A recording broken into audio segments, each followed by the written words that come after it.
জীবনটা আর কয়দিনের, প্রতিটা মুহূর্তে এনজয় করে যেতে হবে। তো হ্যালো এভরিওয়ান, সবাই কেমন আছেন? আর আমি এদিকে চলে আসছি আবারও সুমিজ হোমে।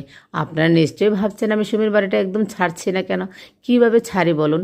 সুমির যে একের পর এক পার্টি লেগেই আছে, আর আমি না থাকলে নাকি সুমির কোনো পার্টি জমেই ওঠে না। তো বলুন কিভাবে ছাড়ি? এদিকে এসে তো দেখি ডেকোরেশনের কাজ খুব সুন্দর চলছে, আর সুমি তো রেডিমেডি হয়ে একদম অপেক্ষা করছে দাদার জন্য, কিন্তু দাদা আসছে না। চিন্তার বিষয়ই তো ব্যাপারটা। তো ঠিক আছে, নেক্সট ডে দাদা অবশ্যই এত দেরি করবে না। কিন্তু বাচ্চারা এত চিল্লাচিল্লি করা শুরু করেছিল, আর আমরা আটকাতে পারছিলাম না, কারণ অনেক রাত হয়ে গেছিলো।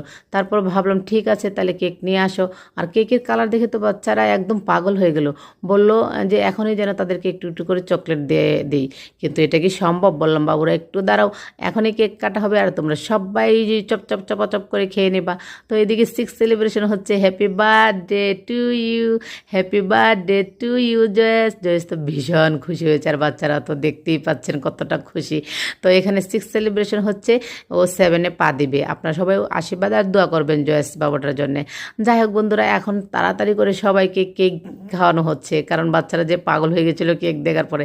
এখন মেন খাবারটাও চলে আসছে, এখানে রোস্ট পোলাওয়ার আয়োজন করা হয়েছে। আর সুমি যেহেতু একা, তাই বাসায় সে না করে বাইরে থেকে অর্ডার করে নিয়ে আসছিল। আর এক প্যাকেটে এতটা পরিমাণ ছিল যে 3জন বাচ্চা খেতে পারবে, আর বাচ্চারা খেয়ে ভীষণ খুশি। বাচ্চা খুশি মানে আমরাও খুশি।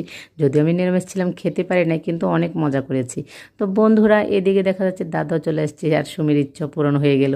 তো যাই হোক, কাব্য আর জয় সবাই খেতে বসে পড়েছিল, অনেক রাত হয়েছে। তো বন্ধুরা, এই ধরনের ব্লগগুলো কেমন লাগে আপনাদের কাছে অবশ্যই কমেন্ট করে জানাবেন।